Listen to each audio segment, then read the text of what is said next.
बिस्मिल्लाहिर्रहमानिर्रहीम। रंग गोरा करने का आसान टोटका। आज हम आपको रंग गोरा करने का इंतहाई मुफीद टोटका बताएंगे।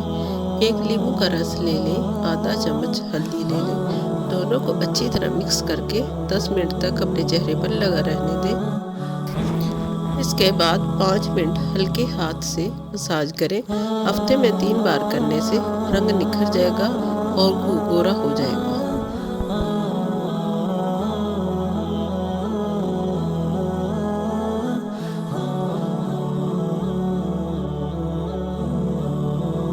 उबले हुए आलूओं की मदद से खूबसूरत तरीन लड़की बन जाए।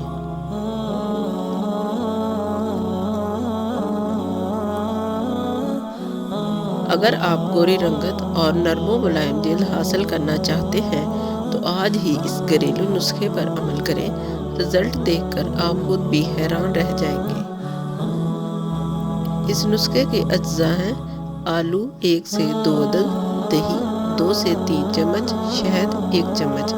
1 अदद आलू को अच्छे से उबाल लें। जब उबल जाए तो उसकी जिल्द उतार लें। फिर आलू को अच्छे से मैश करें और 2 से 3 चम्मच दही डालकर मिक्स करें। आखिर में 1 चम्मच खालिस शहद मिलाकर अपनी जिल्द पर लगाएं और 10 मिनट बाद पानी से धो लें। इस मास्क को आप हफ्ते में 2 से 3 बार लगा सकते हैं। किसी भी होम रेमेडी का कुछ अरसा मुसलसल इस्तेमाल बेहतरीन नताइज देता है, इसलिए 1-2 बार लगाने से रिजल्ट नहीं मिलेगा। कुछ अरसा इन रेमेडीज़ को मुसलसल इस्तेमाल करके आप इनसे बेहतरीन नताइज हासिल कर सकते हैं। मज़ीद अच्छी वीडियोस के लिए मेरे चैनल को सब्सक्राइब करें, मेरी वीडियोस को लाइक और शेयर और कमेंट करें। अल्लाह ताला आपका हामी और नासिर हो।